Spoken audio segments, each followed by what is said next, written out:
this little podcast here can finally drink, man. Yeah. It's crazy how long it's been going. Well, we're back after another short hiatus. Anyways, today we're talking about Logan and the Switch. Yay! Yeah. Finally, the Switch is out. Mm-hmm. Anyways, I'm August. I'm Mike. I'm Chris. I am Cody. And anyways, court is in session. Yeah! Yay! Good job, man. Well, a lot of cool stuff has happened. It has. Oh, man. It is. It's been a fun couple of weeks since last you heard from us, dear listeners. This new video game system came out. I think they call it the Switch. Yeah, nobody cares. It's already a bomb. So. It's dumb. And this little movie came out called Logan. Slight disappointment there. Yep. Lame. What else has gone on? We're all being distracted because as we record this, Mike is playing the Switch because that is all he can do anymore. And he's fighting a swarm of eyeballs with wings. Yeah, we got a slew of new games. We got 1-2 Switch. We got Super Bomberman. A couple other games, but there's one that everyone's caring about right now. And Just Dance 2017. Yeah! That's it. Yep. Nothing else came out. Before we delve into that, because that is going to take a while, once we get Mike on that soapbox, any big news since last we spoke? Yeah. I want to make a little self-plugging announcement. Plug! Is that since way before this podcast, I've been in a band as a lead singer, doing the whole metal thing, like screaming mostly and singing and all that stuff. We have a few CDs out, but the big news here that's going to be the self-plug is that my band, 2 Minutes Hate, recently came out with our third album, and this one's going to be special because that band has been going on for a very long time, like quite a few years, and we're finally, like with this CD, we're actually closing the book on it. We're calling it Summation, to basically be like the closeout for our whole career. So you may have never heard of us, you may have seen us a couple times, you've mainly only heard me talk about it, stroking my own ego. But if you're interested in local metal at all, or if you just, want to give us a little bit of a plug, you can find my band at facebook.com/2menhate. We also have a YouTube channel where you can listen to all of our songs on our newest album, Summation, and it's youtube.com/2menhate. If you don't want to just listen to it and stream it, you can go to this specific website that I never forget the name of, and I'm totally not looking up right now. But it's 2minuteshate1.bandcamp.com, and you can download the entire album. You're gonna when you hit the download link, it's gonna ask you if you want to donate any money. Hit 0. You don't have to donate a dime. That option is just available to you if you want to, show a little bit of extra support and just give some tithe to the metal gods. So, but you hit 0, download the song. We would love for you to listen to it. So, and that's just, me being proud of this album. I've never been more proud of music that I've been a part of. And I think that's awesome, man. Yeah. Congratulations. Yep. Thank you. You guys should definitely give them a listen. They are good at what they do. There you go. Thank you. Perhaps the best at what they do. You know who else is the best at what they do? Wolverine. He's pretty good at it. Segue. But no, seriously, you guys go give them a listen. Tell us what you think. These guys do good work. So there you thank go. you. Cody's good people. Now he just needs to release like an 80s love ballad album, and we'll be all if good. we ever really want to get real big. That's what you gotta do. Yeah, just create a ballad album. Yeah. 80s hair metal. I love it. Anyway, so yeah. So, a couple big things that I remembered. Matt Reeves is officially directing Batman. No more, he's in, he's out, blah, blah, blah. It is happening. The rumors are that it will start production very soon. Obviously, Justice League is wrapped. They're in the final stages of polishing that up. Wonder Woman's out. in the next couple months, June, I believe. Exactly. And then the big news that came out of that is that the director of Lego Batman is tentatively slated to direct a Nightwing, a live-action Nightwing movie. Really? Yeah. I did not know that. You did not know that? Yeah. Holy crap, yeah. And now I'm going to put on my tinfoil hat that I'm oh so known for wearing, and I'm going to run down a little rabbit hole real quick. I have a theory. Mm-hmm. Okay? I think I told it to Mike, who will be very quiet on this podcast because he's very, very focused. You were so crazy. Yeah. Anyways, I just want to point out, as evidence to that, we just talked about maybe there being a Nightwing movie, and we didn't hear a single word. I've already exacerbated my happiness for it. Is that I what's will I will believe it more whenever it actually whenever we have an actor, whenever we have yeah, because they could start throwing, oh, we'll do a Nightwing movie, we'll do a Red Hood movie, we'll do this movie, we'll do that movie. When it's when I see the trailer, fully torqued, ready to go. Well, because they talked about the Titans show that was supposed to be. mm-hmm. They talked about Nightwing showing up in another show on the CW. I can't remember which one, but there was talk of him showing up at one. But I mean, this was a couple years back. Yeah. Well, and they've always got nods of down in Bloodhaven, Roy was in Roy was in Bloodhaven and everything like that, and it's always been cameo stuff or just slightly talked about. So I'm super stoked. I would love for it to actually happen. I just don't. Yeah. Until I see a full-blown, trailer or, this actor signed on for 10 Batman movies as Nightwing, then... Yeah. Well, here's my theory, okay? I don't know if you guys remember, if you followed, if you cared, but there was the rumor, which was not... I think it was a bit overblown, because for some reason there's this ridiculous DC hate going on right now. I don't understand it. Yeah. But whatever. Look, there's room for both, all right? Let's just all be happy. Mm-hmm. We're getting comic book movies. We're in the golden age of comic book movies. Anyways. No more back credit card. Yeah. But there was the rumor that Affleck had said that he wanted out, that he was done. I think he was really upset that his movie... Live by Night or whatever it was called, the gangster movie, didn't do very well, and nobody really cared about it. Any interview was like, oh, so Batman, how's Batman doing? Yeah, So. and I think he got kind of upset about that, so then there was the rumor that he was looking to just be done with the whole thing. I don't necessarily believe that, but it would not be the worst idea for DC, for Warner Brothers to have a contingency plan, and Nightwing is it. If you introduce Nightwing in the Batman movie and then give him his standalone movie, if Affleck does decide, hey, I'm just done with this, I'm getting too old, it's too hard, right, then you have somebody to take the role. Similar to how Sebastian Stan has done with Captain America. Mm-hmm. When Chris Evans finally decides to quit, Sebastian Stan, Bucky, can just step in. Yeah, because that's... In the comics, that's happened. Dick Grayson has been Batman. Yeah. And, they could very well live on that way. And in the Nolan verse, we assume this Batman's already got some age on him, right? Mm-hmm. He's been around the block, so it would kind of make sense for him to kind of pass the mantle on that way. So, and I could understand Ben Affleck getting stressed about it because pretty much these days, any kind of comic book that has a following is probably going to get greenlit for a movie at some point or another. I really feel like if you have X amount of fans, you're at least going to get a show. Yeah. Or at least considered. But, we got to face facts here is that really there's two pioneers of comic book characters in movies, and that's Batman and Spider-Man. And playing either one of those characters has got to put the pressure on. Because Spider-Man, you have a little bit more leeway. You can have a little bit more fun with it. But Batman is... it's very hard to come across. I don't think Batman in movies has ever had a lot of fan base behind it until the movie has actually come to fruition. Because, we've talked about it before that everyone hated Michael Keaton being Batman, but then the second he was Batman, there was no other Batman. Yeah, exactly. But that's not because everyone just completely got behind it, and that's kind of, and I think we're still kind of in that is, with Marvel movies, they're like, oh, we're getting an Ant-Man movie, hell yeah, who's playing him?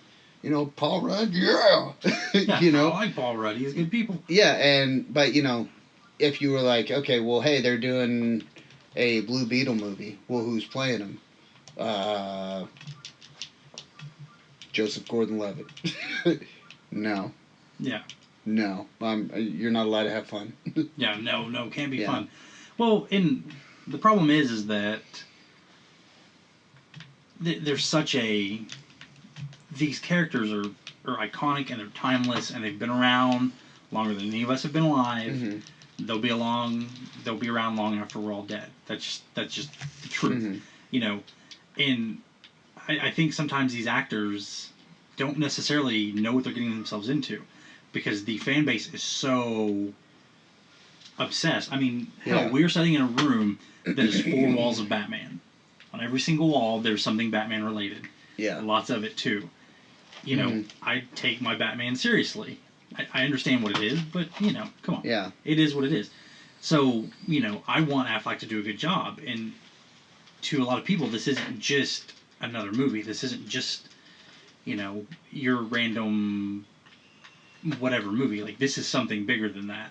And, you know, it is just a movie, and I'm not going to pretend that it's anything other than that, but, you know, there's passionate people that care about these characters as if they were, they've been a part of people's lives for so long, and, you know. And I feel like a lot of people truly believe that a Batman movie should be the benchmark of what a comic book movie should be.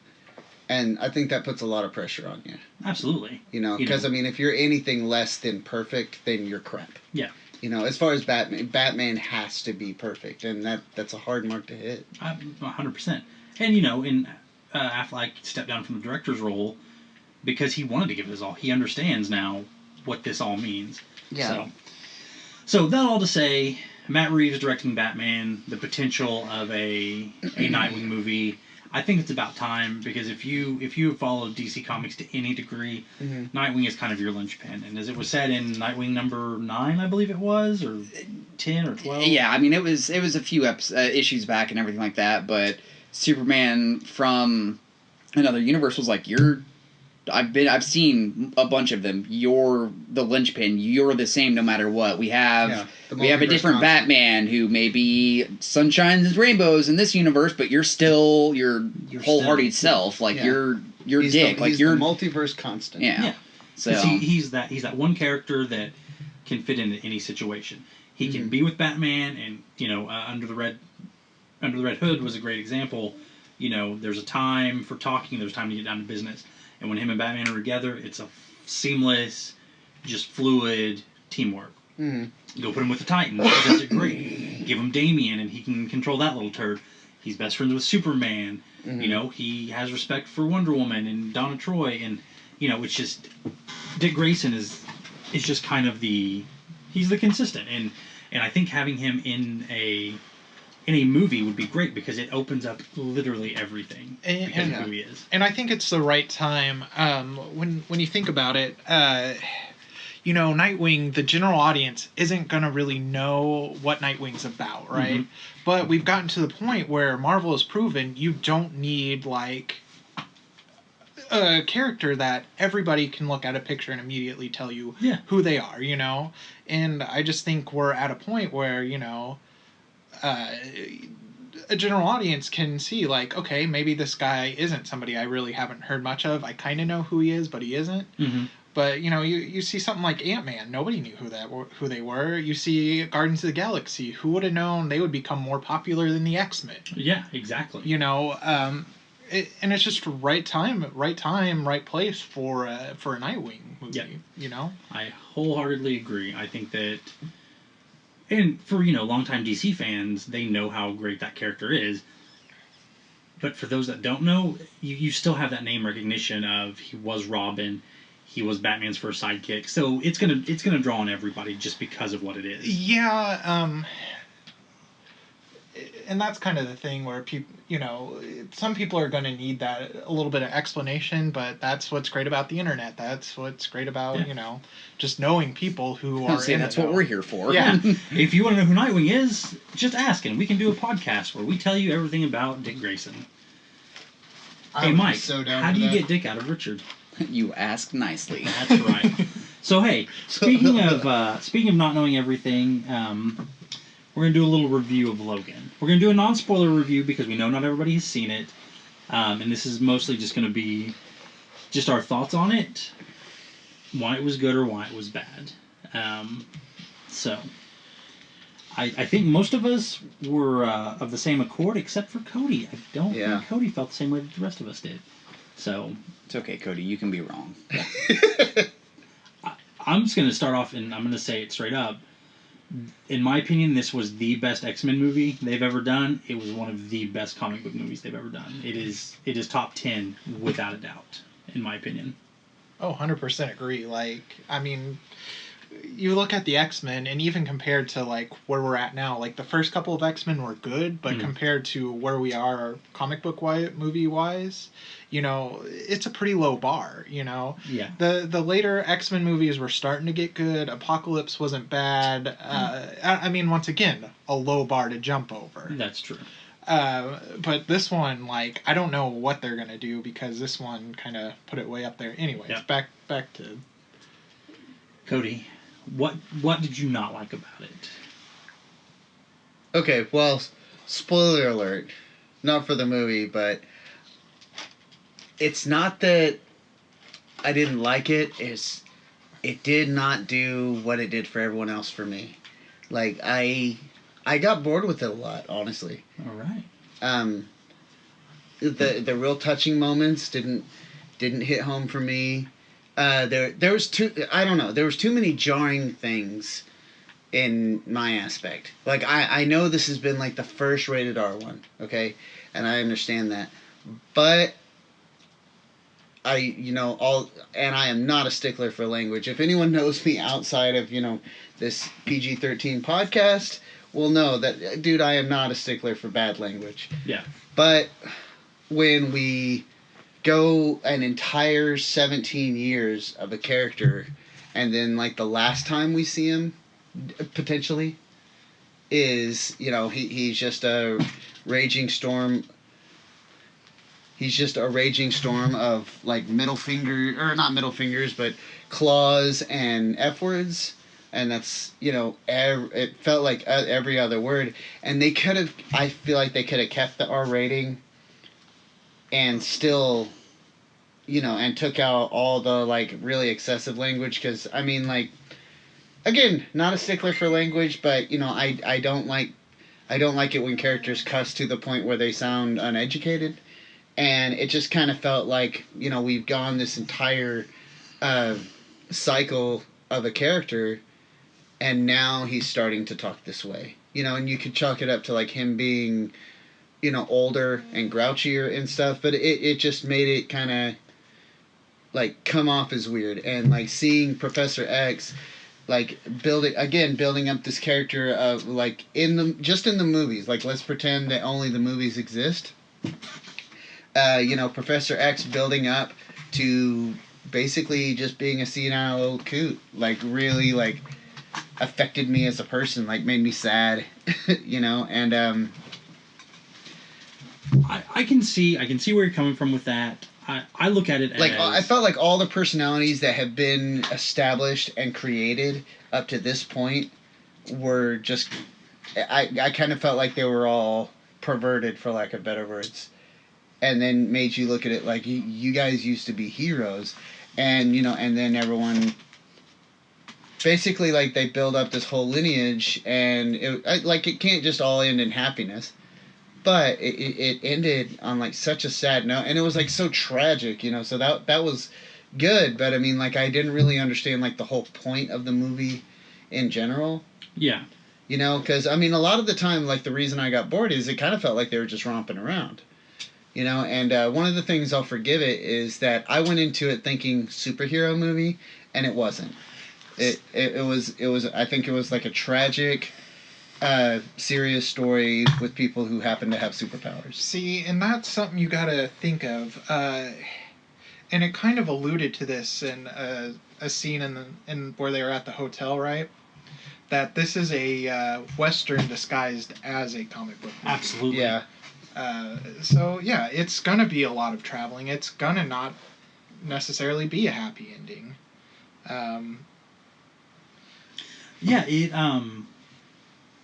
You're right. It's not a superhero movie. It's honestly...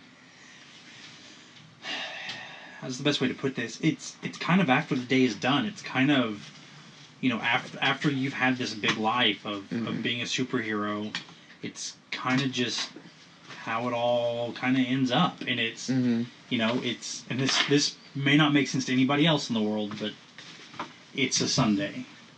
When I was a kid, the week was so big and the weekend was so big, but Sunday, when I was a kid, and this might show my age, everything shut down at 6 o'clock on a Sunday. Oh, yeah. Nothing was open. There were no stores. There were maybe a couple gas stations. Yeah, that was the end of the week. Yeah, but it had this, this sadness to it on a Sunday. And that's how this movie felt to me. Like, it wasn't big, in this kind of a spoiler, I apologize. It's not this big, we must save the world, the universe is at stake, we have to defeat this super evil villain. It's a very personal story that's just incredibly tragic, and you get to see Logan at his not lowest point, just almost at his saddest point. Like this is a man that has been through everything you could possibly imagine, and now there's just nothing left. It's just him doing just what he can when you feel like there's nothing left. And it just, I don't know, I kind of saw it as just kind of another Wolverine movie. Like, it didn't really feel any different than the movie The Wolverine felt, personally. Which, again, I thought was good. Didn't think it was great. It was just kind of like, right on, I'm glad I saw it. But with this one, it was like, it was tragic to the point that it's like, I'm glad I saw it, but, I'd rather not watch it again. Because it left me in, kind of like a bummed out mood. It's not a feel-good movie. Once you really pay attention to, all the little Easter eggs and you hear the little radio calls, because, you don't really find out, and this is a tidbit, and this is really showing, my American cinema mind. Captain Plot Point never shows up. Yeah. They never come up on a guy that it just suddenly knows the entire plot of the movie and explains it to the main character, and really he's just explaining what's going on and what has gone on to the audience. Yeah. I refer to that guy as Captain Plot Point. But in this one, when you have to listen and kind of pay attention to find out what happened to the ultimate the ultimate absolute of what happened with all the X-Men, why Xavier and Logan are the only ones around, and why mutants don't exist, and they keep referring to the New Mutants, which it had to do with X-23 and had to do with a whole. There were the New Mutants, but he basically says the New Mutants don't exist, and so you find out what happened to the mutants, and ultimately what happened to all the X-Men, and it's not like a big, at this big triumphant battle they sacrifice their lives or anything like that. It's a very real thing to happen. Yeah, and it's not. You're right. There is no Captain Plot Point, and I personally am kind of happy about that. I don't. No, I'm very when I first saw it, I was kind of ugh, and kind of shrug, tip my nose up to it, But now I'm kind of happy that wasn't there, because it makes you want to go back and watch it. But what you would go back and see is it's rough. Yeah. And I think that's why I didn't what I didn't really like about this movie. It was ultimately the message was sadness, everything ends, and there's nothing you could do about it.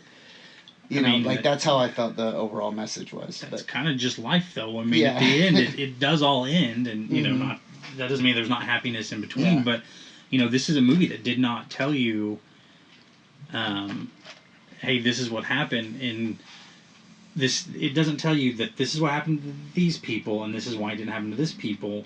You kind of have to figure it out, and the answers are all there if you pay attention, and if you listen, and if you watch, and I think there were certain characters that were referenced that weren't. If you didn't know what you were looking for, you were never going to see them. It basically, to me, okay, to put it in terms for Game of Thrones fans, you ever go back and watch the first season of Game of Thrones and see all these characters and know that the Red Wedding is coming? So you're God, these people don't even know. That's how that's how I feel going back to every single X-Men movie now. Mm-hmm. Is like, God, they don't even, like, this is all pointless. Like, it kind of, I feel like it put a big sad undertone to, like, every single X-Men movie, and to me. Yeah. You know? But yeah, I don't know what I would cut out, but I mean, like, 2 hours plus, like, there were parts that I would just be like, oh man, we are still going, you know? And one thing I wish, it's basically the overall message that I didn't like, and the fact that the movie, I didn't really see where we were going, and if I knew we were going into it as more like a Walking Dead or a Game of Thrones type, where it's like they all have like an ultimate goal, but everyone's got like their own little idiosyncrasies and like mini stories that they're all trying to kind of figure out, and you know, you kind of hope they get there, but you know, they're all just kind of like him-hawing around. If I knew that's what it was, you know, then I think I would have been more coherent to the message of it. Yeah. You know, but overall, I don't know. I just didn't really dig it. Like, it didn't really hit me. And then, you know, basically I walked into that movie kind of thinking, all right, cool, Wolverine movie. And then kind of left being like, man, I was just really bummed out. And then all I heard was about how it's just the greatest movie ever. And I just didn't see it. Like, I didn't really see how, you know, something so, like, God, finding out that one of the most badass characters is, yeah, finding out a bunch about, like, what happened to him as he's older, it's just kind of like, well, here I am, you know. It makes it very real, and it makes it like life, and that, you know, and art imitates life and all that, but yeah, it's just like a part that, like, it gets very real on you. Well, yeah, it does, and, you know, I definitely appreciated that it wasn't a silly movie. It wasn't like big and actiony, you know. Mm-hmm. It was kind of a breath of fresh air to see somebody like Wolverine not in something, you know, a big spectacle. That even the fights, as brutal as they weren't like super over the top, you know. Mm-hmm. It felt very real, you know. That's one thing I will give it to him, is those fights. I wish Wolverine had always been that visceral. Yeah. Like, I loved the fights. There's so many claws going into heads. Well, I mean, it's what we always got, but actually seeing it. I mean, the dude has razor sharp claws. Yeah. When he swings at somebody, just because we don't see the arm pop off doesn't mean it didn't pop off. Yeah. Just mean that the rating wouldn't allow us to see the aftermath. Yeah. So it's really cool that, and I mean, it's what you think if somebody really had claws and really killing people, how it would really go. Because I mean, it's not just dehead. Yeah, they're not just going to be like, oh, I'm dizzy. Yeah, no. I mean, it's like, oh, those claws are like popping out the side of his face, weird like it's. Yeah. I mean, it was good that it was an R-rated movie. My feelings on it, my sadness doesn't come from how the story ended. My sadness comes from that this is the end of an era. You know, there are some people listening to this, maybe, that have never lived in a world where Hugh Jackman was not Wolverine. 17 years? 17 years. Like, I was talking to somebody today, you know, like, has anybody ever done a role for that long? And the only people that I could think of were Anthony Daniels and, I guess, Peter Mayhew for 3PO and Chewbacca. I mean, there was a huge break in between those movies. Right, yeah. But... you know, has anybody consistently played the same character for 17 years? No, this is record setting. So I mean, it's, and maybe that's the sadness I'm dealing with going into it, because I'm seeing someone that, you know, I grew up with. Because God, I remember. I honestly say the first X-Men movie came out. I was 2000. I was like 10 or 11. So he's been. Yeah, he's been Wolverine and everything. So there's so many people when they think of Wolverine, they don't think of 5'3" hairy. With the and that was the thing that kind of got me whenever it first started off. Was like, well, this is why I didn't like it. They didn't cast someone who was shorter like he should have been, and he wasn't as short-tempered as he really should have been. But he immediately grew. Like, that was the one good thing that came out of it, and they saw that and they were like, okay, well, here he is. Like, we scrap all of this stuff, we keep him, we give him his own spin-off movies and stuff like that. So it's. That's the thing is, I've never been I'll be honest, I've never been a huge X-Men guy. I loved the cartoon. But anything past the cartoon, I was like, nope, don't care. You know, like I didn't want to see them come to life in black leather, as opposed, you know, anything to me less than like a goofy blue face mask and blue and yellow tights on a 4'2" man that has the weirdest body proportions that no human that has ever had. Yeah. You know, except for Bob Hoskins, you know, would ever have. You know, but. God, I remember watching that first movie and looking down at my hand. I've talked to PJ about this several times. Just looking down at my hand and wishing so bad that I had claws. Yeah. Completely unconventional, but I wanted those bastards bad. Yeah.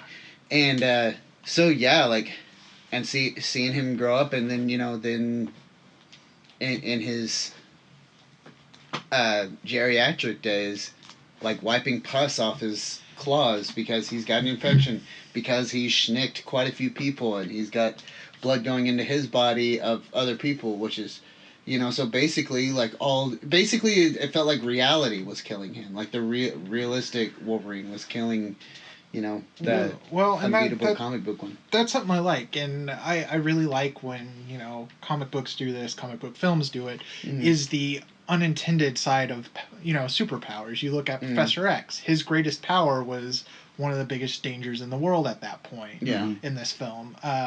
Something that made Wolverine was a thing that was killing Wolverine, you know?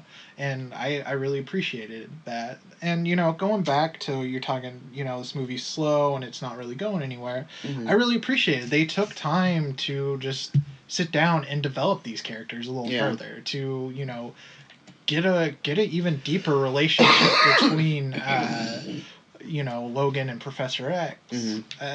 You know, I just really that's kind of the thing that really stuck out to me, is like, hey, you know, we're actually getting to see, you know, how this friendship has evolved over time and where it's going to end. And I think towards the end, it makes a certain part way more, you know, hard hitting when it happens. Yeah, absolutely. And one thing that really struck me, and for some reason it hit me wrong, and I think it's due to comic book movies in general, but this is like the first comic book movie that I've seen in a while that is pretty cut and dry, like closed cased.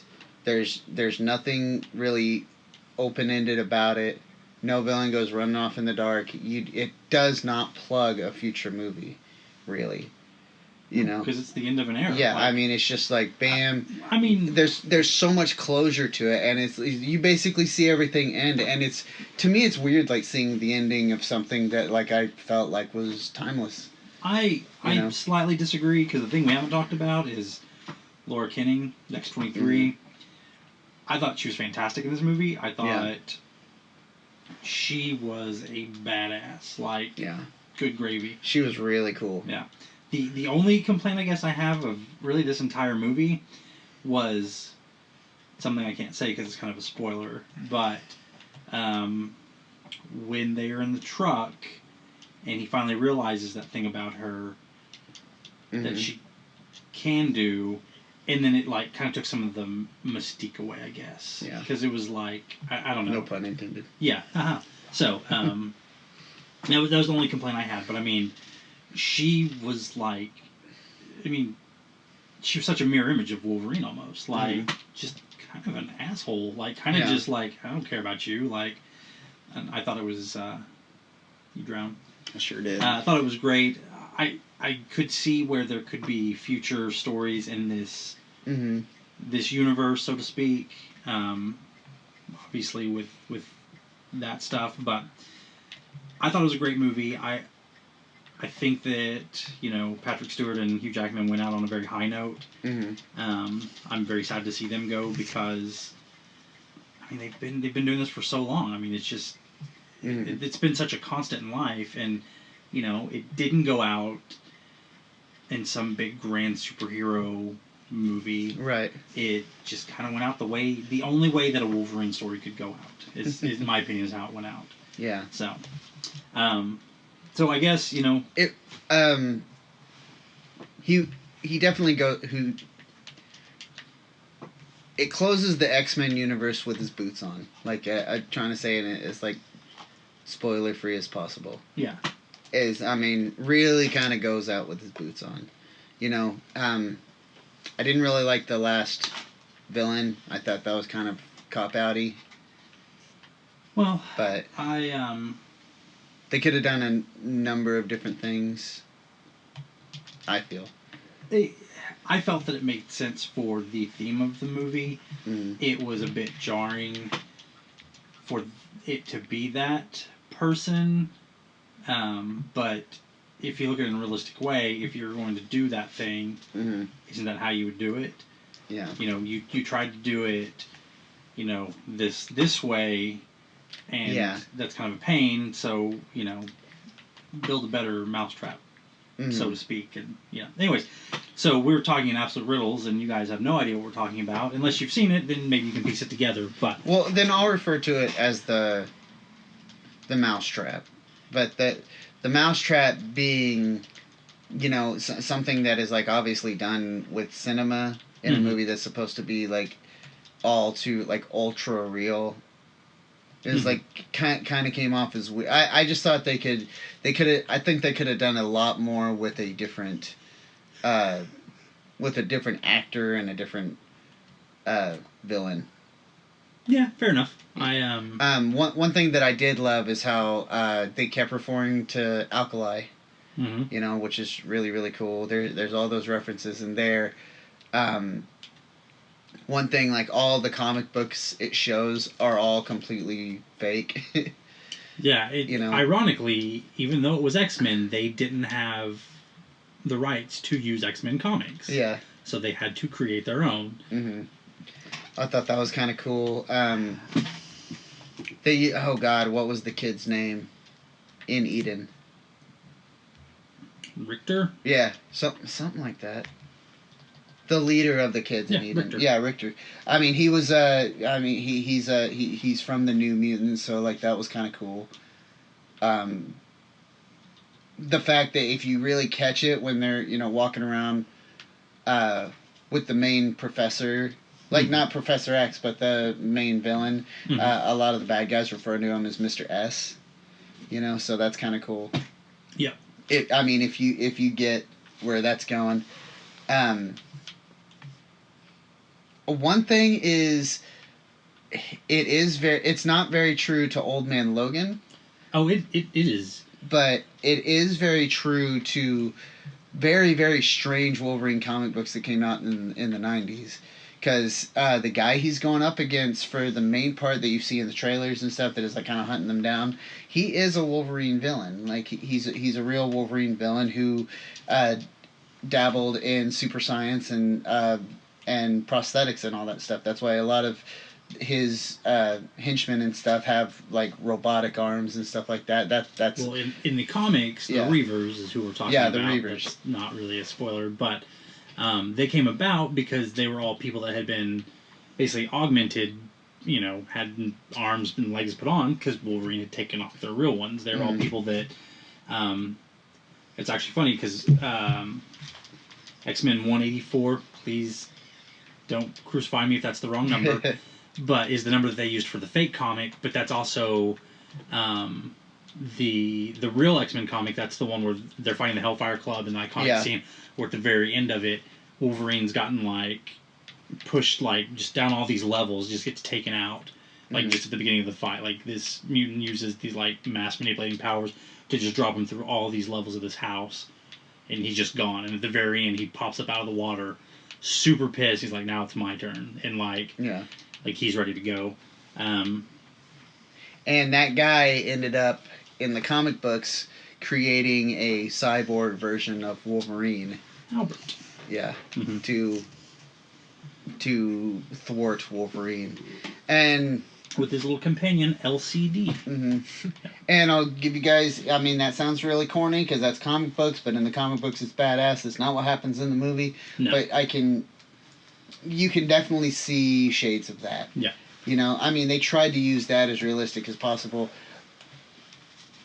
And let's be honest, we've talked about this, and anyone who knows this has read Old Man Logan and understands that Sony owns Wolverine, there's absolutely no way they could have done Old Man Logan. It's that wouldn't have been possible. It's not Old Man Logan. I've had people say that it was very close to the source material. They were very wrong. Yes, I overheard someone at one point say, like, closest to the source material as it's ever going to get. Like, that is... if that's the case, then that's terrible. They have one thing in common. Old Man Logan and Logan have one thing in common. Mm-hmm. He's old. He's old. That is... Right. I'm not exaggerating. Yeah, that's it. They have nothing else in common. Nothing else. So don't go in thinking that there's going to be an adaptation of Old Man Logan, which is arguably the best Wolverine story in a very, very long time. You hit him in the head. You should have done that. But no, it has nothing to do with Old Man Logan. Don't go in thinking that. It is its own unique story that his essences of it have been told in other mediums. But it's an original story that is very well done, in my opinion.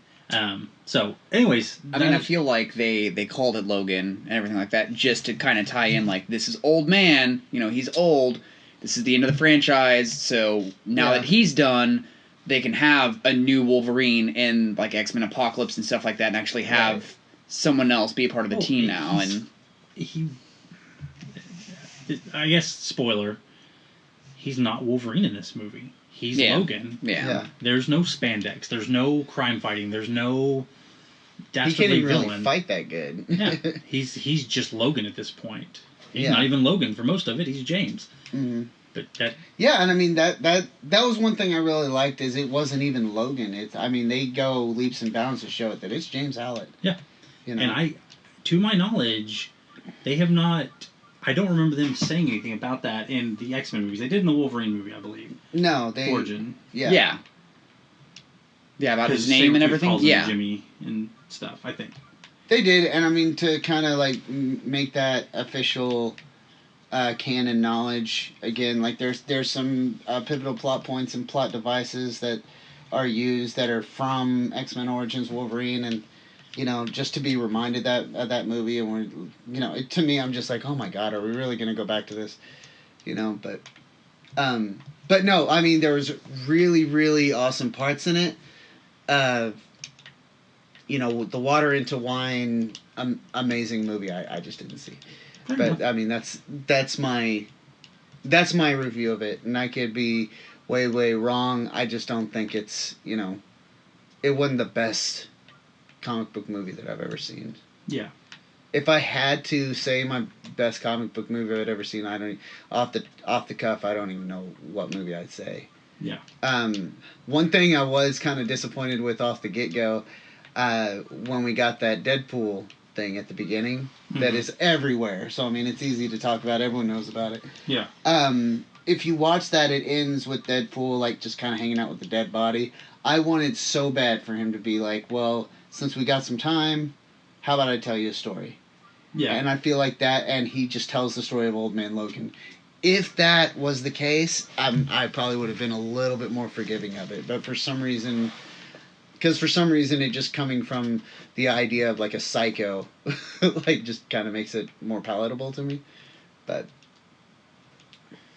yeah. All right, that's all I got. I'll quit crapping on it now. No, you're fine. Man. Your opinion.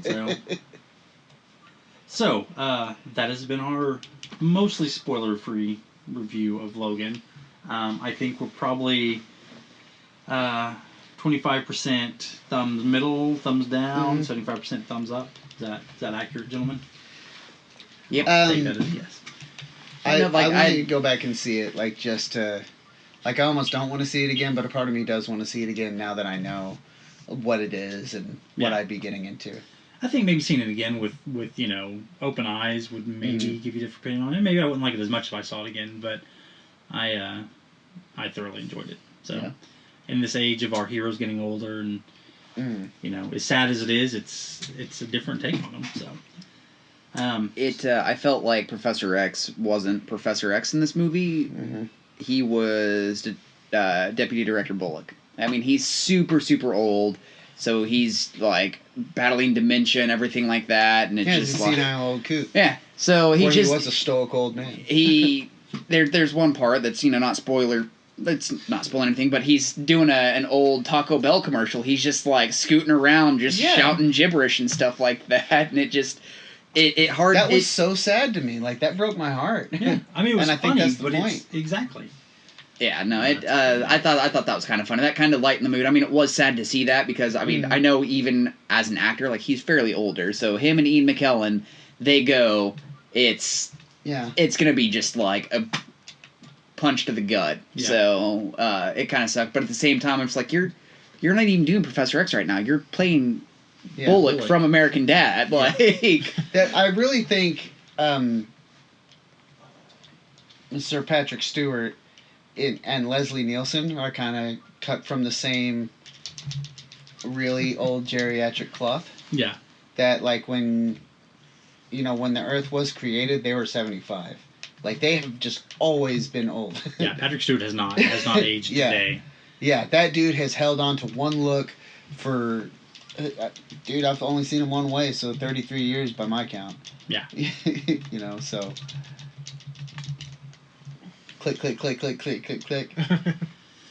Well, the sound of Mike playing Zelda. Well, speaking of click, clicks. There we go. Yeah. This is gonna suck. I have to get myself struck by lightning now.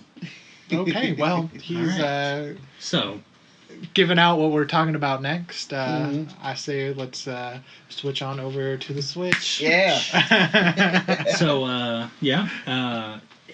as this is recording, it is March 8th. As of March 3rd, the Switch is finally out. Mm-hmm. We've all had our launches. They've come, they've gone. They're in houses now. I am personally very happy to have one. I feel like the guy that could best talk about this is trying to get himself struck by lightning. We could do an entire... I mean, since I've been here, listeners, jurors, I got here at like 3 o'clock today. It is 10 till 10 right now. And we have talked, until we hit record, we have talked about nothing but Zelda. Yeah. There's so much in this game. It really feels like, the first time booting up Skyrim, once you get out of the tutorial, that whole area opens up and like every field, every like cliff, every valley has something to go look at, something to do. Yeah. And, we've never seen a Zelda like this. Oh, yeah. No. And you can do everything. Dude, this is Skyrim. This is Legend of Zelda Skyrim Edition. Yeah. And I really appreciate that. And, like, the puzzles, there's just not, a lot of them, there's just not one way to solve them. There's, like, multiple ways you can do it. And I think that's so cool that, the world's open-ended. And the way you, like, tackle, the dungeons and stuff are so open-ended. Yeah. Yeah, just us talking about what we've done, it's been like, oh, yeah, no, I, like, threw a bomb this way and did that. I'm like, oh, well, I actually did, like, this, and it worked. And that's... I find myself, every time I do a shrine or whatever, I'm like, I can probably do this. And I'm sure they probably didn't intend for me to, like, shimmy my way through this little crack. Mm-hmm. God, strike me down now, please. But it,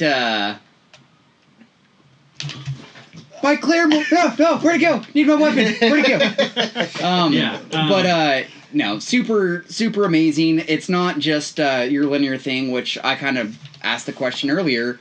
Will we see Zelda stay like this, open world, or are we going to see a more, go to point A, point B, story here, story there? Crap. One thing real quick, and I'll close the book on Logan, that I really wanted to say. It's too late. We're talking about Zelda now. I know. But you just mentioned that, and that made me think that the only way that Zelda, I think, would go back is if this game wasn't successful. And this has been, like, leaps and bounds. Some people are saying arguably the best Zelda, and it's only been out, like, a few days. Yeah. But this is, to me, like everything a Zelda game should be. Where, like, a story where, like, if you really pay attention to it, you can kind of get your hand held. But for the most part, you have to really try to get your hand held. Even, they even make a attack, or they even almost tackle that subject when you meet the first old man, the first NPC. Like he'll tell you need to go to 4 points on the map to find the 4 shrines, and if you say, "Can you help me out?" he says, "Well, look, I can't hold your hand." So it's almost like, wow, I don't have to go get a note to give to this guy to open a gate to let me into the cave that will eventually ultimately lead me into one of 3 dungeons that are in the world. Yeah. But using that real quick on Logan is that being that this is like has been a very, very successful R-rated movie, that arguably says that maybe one day we'll get, more R-rated movies, and maybe DC can do the movies that that I know DC to be, like the real dark. And I would be okay with an R-rated Batman. Oh yeah. Well, people seem to forget that DC started the R-rated movie thing with Watchmen. Watchmen was very R-rated. Yeah. Very R-rated. See, this is the shrines I'm talking about, when it's a puzzle you have to solve out in the world. Once you get down here, once you get down there, it's like, hey, here's your reward. Get out of here. Oh, okay. Yes. And I mean, it's, we've all. And that's what they call it, a blessing. Like, they don't call it a shrine or anything like that. It's like, oh, this is so and so's blessing. So you got rubber tights. I sure did. Calm down. You get weapons and equipment for dang near anything. I have played it for hours on end already, and I came over here and saw some equipment that Mike had on his game, or Chris had on his game, that I was like, holy crap, that you can actually get equipment that helps in that way? Man, and it made me want to go home and play it some more. However, that is driving me crazy about this game is how often your weapons break, man. You find a weapon you really dig, and then you're in the middle of an intense fight, which this game will just kill you for looking the wrong way. Yeah. And you're in this intense fight, and your weapon just smashes. Yeah. Yeah. Don't get attached to weapons, because they gonna die. They gonna die quick. Yeah. Not the Master Sword, but there are other important weapons out there that they still, they break, but you can get them replaced and everything. So there are certain nifty weapons that you can get that if you lose it due to, like I just did, where I got struck by lightning and my claymore just flew off the cliff somewhere, you can get it replaced if it's a...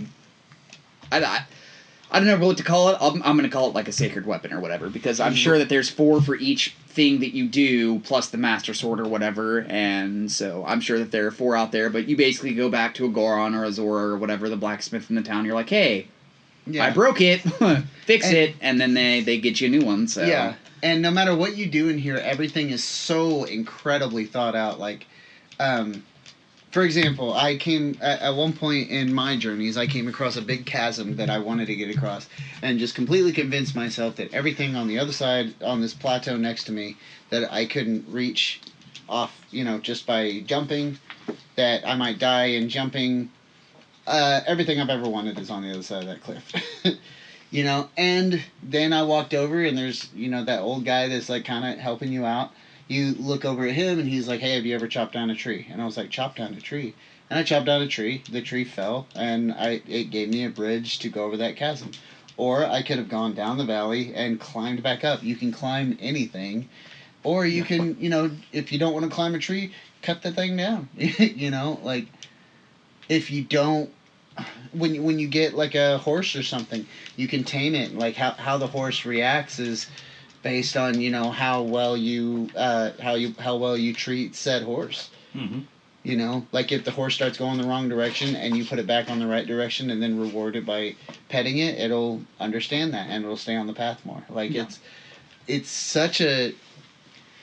weird that all the stuff that was promised before the game came out is actually what you can do. Yeah, that's a rarity where a game lives up to all of the expectations and then some. You can't pet the dogs. I gotta knock some points off of it for that. Oh yeah, yeah, that makes me sad. But other than that, man, this is probably it is the best Zelda experience right now. Yeah. There's just no other way to explain it. If you're if you're a Zelda fan or somebody who is even thinking about playing a Zelda game, this is where you need to go. Yeah. Right. And if you're not a Zelda fan, if you liked Skyrim, if you liked just open world action games, this game is for you. Mm-hmm. Hell, if you like crafting stuff, because you can cook.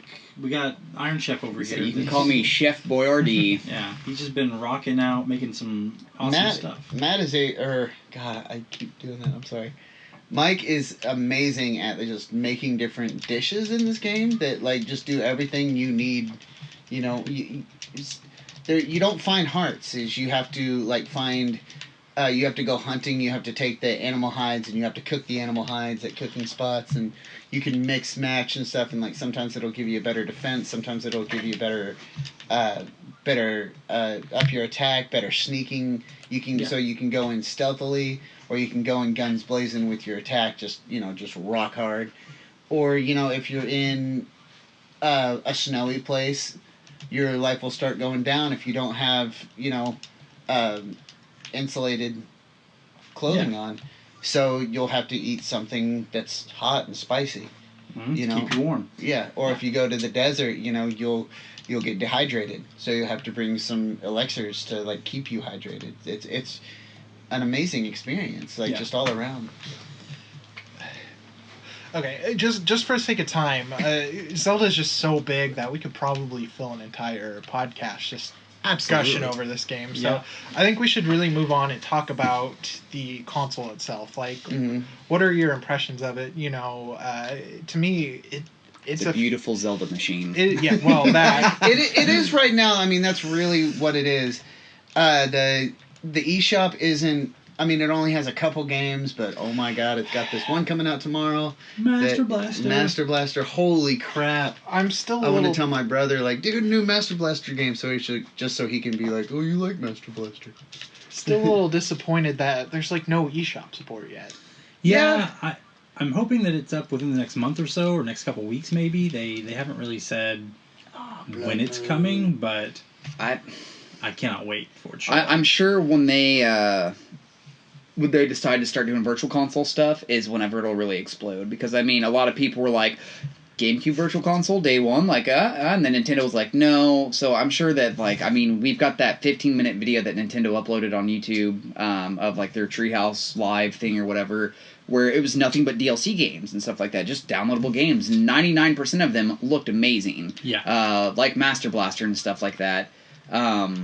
So I'm sure, like, we've got games that are probably like that are sprinkled out throughout the thing, but I'm sure whenever they're like, okay, how can we make Ocarina of Time playable on the Switch? How can we make Mario Kart 64 on the Switch and everything like that? How can we get that stuff ported over? Because that's most of what their stuff is on the virtual or on the eShop is either downloadable versions of things like Zelda or past games that they've released. So, yeah. No, I think it'll be great once we get to that point. But yeah, the system itself, I couldn't be more happy with it. It in its portable mode, it feels very solid. It feels very not thick, but it feels right. As weird as that sounds, like it's got a good weight. It's got a good weight to it. Yeah. Like you know how on the Wii U it felt like a Fisher Price toy. Like the plastic felt very cheap and like the screen didn't look great. The screen on this looks really well for what it does. Yeah. Honestly, with the Wii U, I was really I wasn't a fan of how it looked, but honestly, I figured we'd get like a slim version eventually. But, obviously we know what happened with the Wii U, so... But yeah, dude, it's... The way it shows it... The way it shows it on the commercials... Oh my god. Oh, why is he mad at me? He's gonna kill you. Oh god, please no. So, Mike, literally just swam up a waterfall, shot him into the air, so he's just gliding with his paraglider in this giant, and I mean giant, electric dragon. Someone... Nope, he hurts me. He hurts me. I didn't hurt him. Someone gathered... Oh god. Someone gathered the Dragon Balls and called Shinron, it looks like. Yeah. He's pretty massive. But Everything it does on the commercial, though, it does all that. It's not like there's not a wait time. Like when you pull the switch off the dock, it pops right up on the screen. When you load it back into the dock, it pops right up on the TV, and you don't need a specific TV anymore. You just need an HDMI cable. Yeah. The Joy-Cons, the HD Rumble is better than I thought it was going to be. It's not hokey. It's not gimmicky at all. It's a little gimmicky. Well, right now because there's like one thing to do with it. I mean, it has like on 1-2 switch you can the ball shake your balls. Yeah, but that's cool. And it actually worked better than I thought it would. It's impressive how it does it.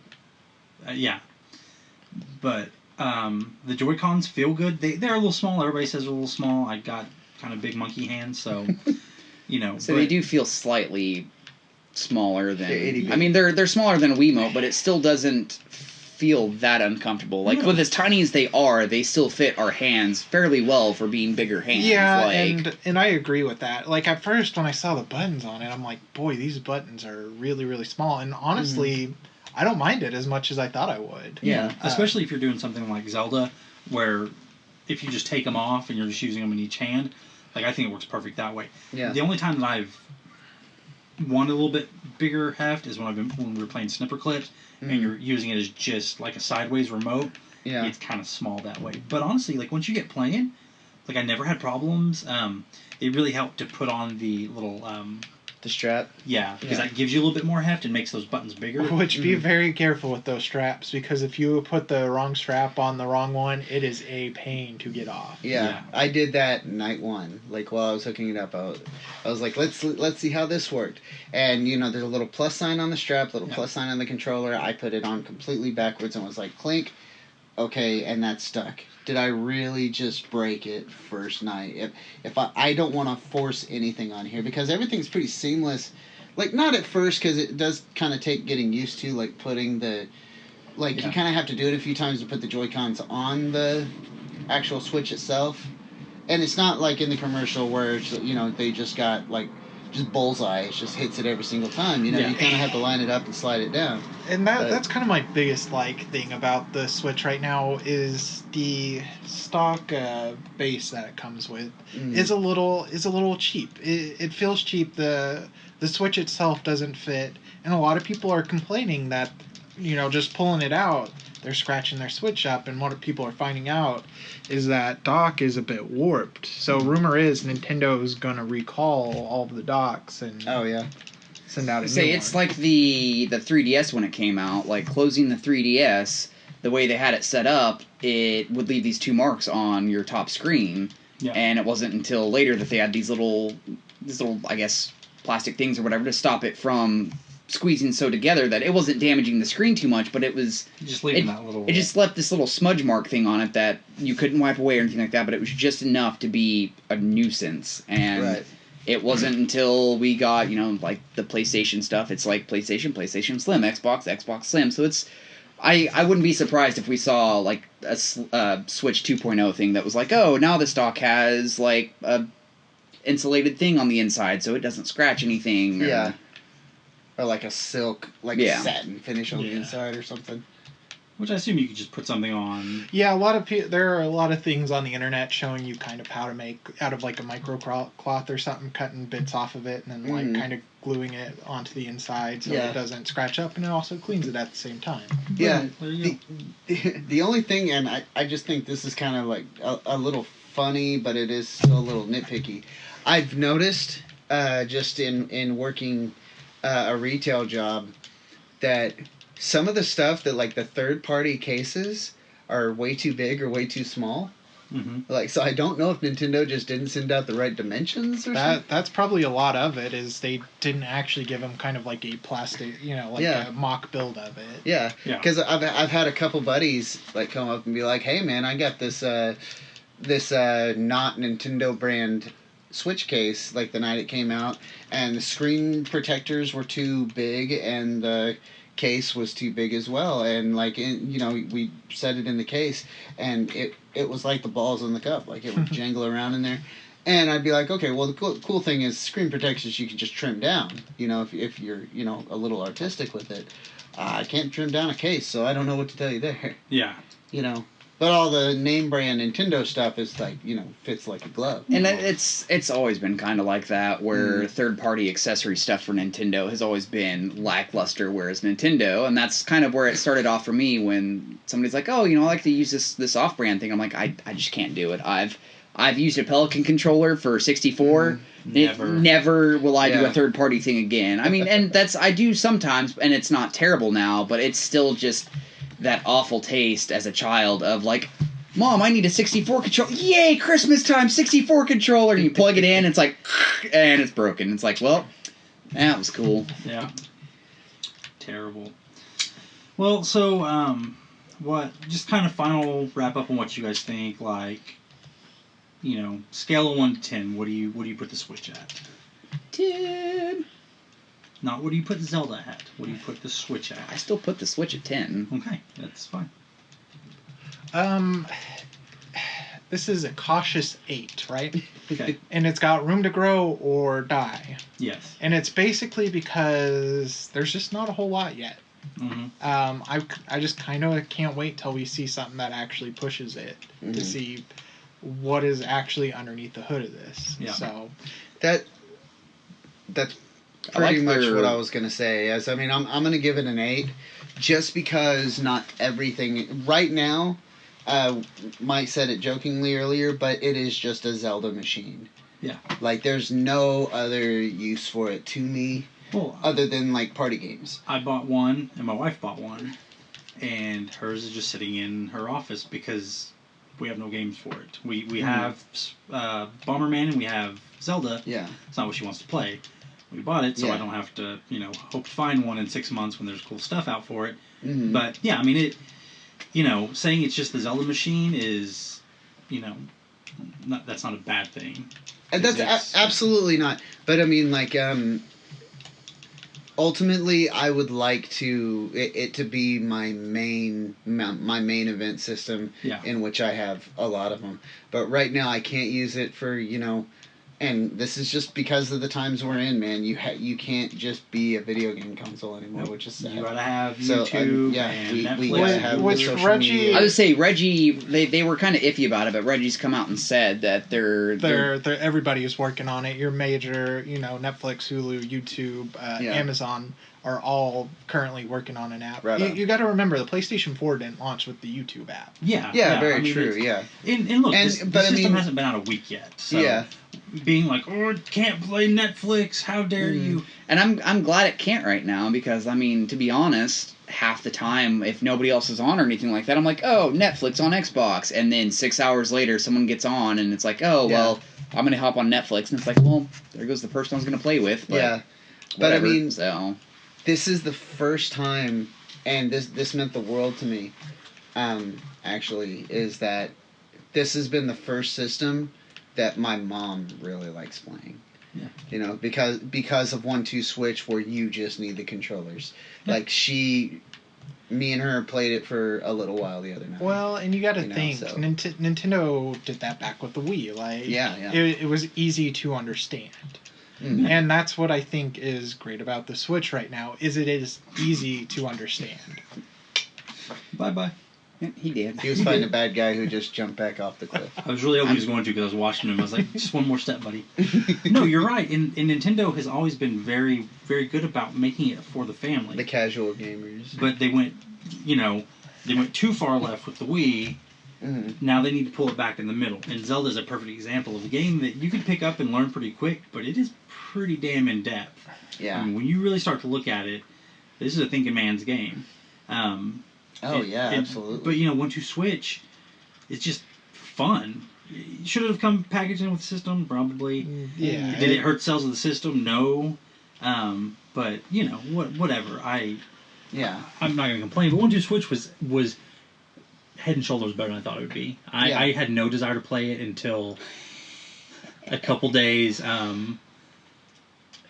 or a couple weeks before it came out, because then I started to see what some other games were, and they're really fun. Like, they're really neat games. Yeah. I was surprised by Snipperclip. Like, the demo that's on there, that game is so much fun. Me and my wife, like, just played through that demo. Yeah, I just definitely want to be picking up probably tomorrow when Master Blaster comes out. Mm-hmm. But to give my rating, it's an 8 with an asterisk right now. Yeah. Ask me again the week of E3. Mm-hmm.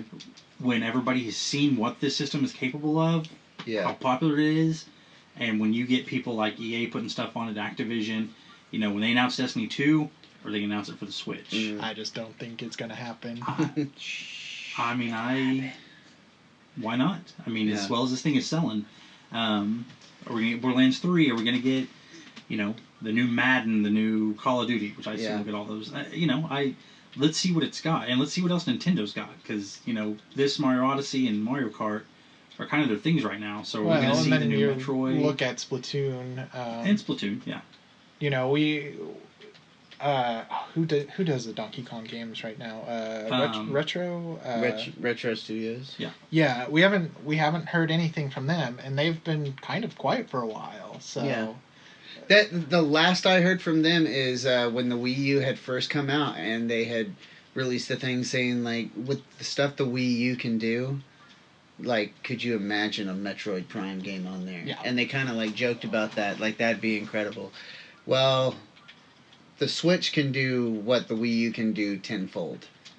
So what would a Metroid game be like now? And it is no secret that fans are screaming out for another 2D Metroid game. You don't want Federation Force again? No, that was a slap in the face. Well, it's kind of like there's certain games that, like, for whatever reason, were just absent that would have worked perfect on there. Like, where was Pokemon Snap U? Yeah. You had the perfect, like, camera. Like it was in Pokemon Sun and Moon. That's where Pokemon Snap was at. True. When they finally announce Pokemon Stars, you will hear the screams from miles away of excitement. Here's the thing, is they said that they wanted Pokemon to stay handheld. It's handheld here. Yes, the Switch is handheld now, so a lot of people are like, well... it's going to happen. Stars has all but been confirmed. Yeah. I think we're going to get it. It's almost like when they asked... Sorry, my phone vibrated. They asked Mark Wahlberg if he would ever return to Joker, and he was like, you know what? If they did Mark Wahlberg. I was like, wait a sec, what? Mark Wahlberg out of my house. Lord, I'm sorry. It's been a long day. Anyways, Mark Wahlberg, when they asked him, I think we found a Batman. I think we got a Batman. I don't know. Go Chickens. Go Chickens. But no, when they asked him if he would ever do... Mark Hunter. When they asked him if he would ever do... They asked Mark Hamill if he would ever do The Killing Joke. And Hamill Ding Dong said that... God, Jesus Christ. I want I'm for sorry. now on for him to be referred to as Hamill. Okay, they asked Mark Hamill if he'd ever return to be the Joker. He said maybe if they did The Killing Joke. They did The Killing Joke, and he returned. Yeah. Good Lord, that was hard.